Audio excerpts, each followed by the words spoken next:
আপনার যে ভিডিওর ভিউজ থেমে গেছে, সেই ভিডিওর যে আপনার থাম্বনেল আছে, সেই থাম্বনেলটা আপনি এখনই চেঞ্জ করবেন। আপনি সেই থাম্বনেলটা পরিবর্তন করে সেটা ডিলিট করে আপনি নতুনভাবে একটি থাম্বনেল তৈরি করেন।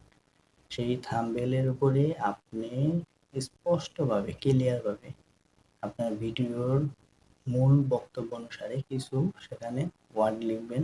বেশি ঘুরিয়ে পেঁচিয়ে লিখবেন না, যেটা মানুষ অতি সহজে দেখে বুঝতে পারে। এমনকি মানুষের মনের ভেতরে একটা আকাঙ্ক্ষা তৈরি হয়, একটা ইচ্ছা তৈরি হয় যে এই ভিডিওটা আমি দেখব, এই ভিডিওটা দেখে এই জিনিসটা হয়তো জানা যাবে, একটা আগ্রহ তৈরি করতে হবে। এইভাবে আপনি আরেকটা থাম্বনেল পুনরায় তৈরি করবেন। থাম্বনেলটা তৈরি করে আপনি আগে থাম্বনেলটা ডিলিট করে এখানে আপনি ইউটিউব স্টুডিও থেকে ভিডিওটা এডিট করে সেই ভিডিও থাম্বনেলটা চেঞ্জ করে পুনরায় সেভ করুন।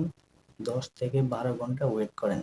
আপনার ভিডিওতে পুনরায় ইমপ্রেশন বেড়ে যাবে, কেননা যখনই আপনি থাম্বনেল চেঞ্জ করবেন ইউটিউব অ্যালগরিদম অটোমেটিকভাবে আপনার ভিডিওতে ইমপ্রেশন পুনরায় বাড়িয়ে দেবে। আবার নতুন করে নতুন দর্শকের সামনে আপনার ভিডিও শুরু করবে।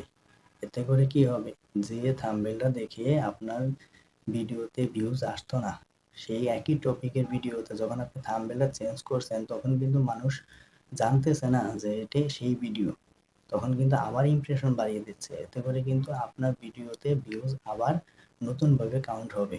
আপনি এইভাবে আপনার বন্ধ হয়ে যাওয়া ভিডিওর ভিউজ পুনরায় আপনি ফিরিয়ে আনেন। আপনার যে ভিডিওগুলাই ভিউজ থেমে গেছে সব কয়টা ভিডিওতে আপনি ঠিক এইভাবে অ্যাপ্লাই করে পুনরায় থাম্বনেল তৈরি করেন।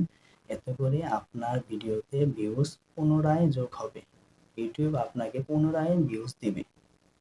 তো এইভাবে কাজটি করে আপনি সঠিকভাবে ইউনিকভাবে খুব ভালো মানের একটি থাম্বনেল তৈরি করবেন, যে থাম্বনেলে ব্যাকগ্রাউন্ডে যে আপনি কালারটা দিবেন সেটা যাতে ফ্রন্টে যে ওয়ার্ডগুলো লিখবেন বা একটা ছবি অ্যাড করবেন সেটা যেন সেখানে ভালোভাবে বোঝা যায়।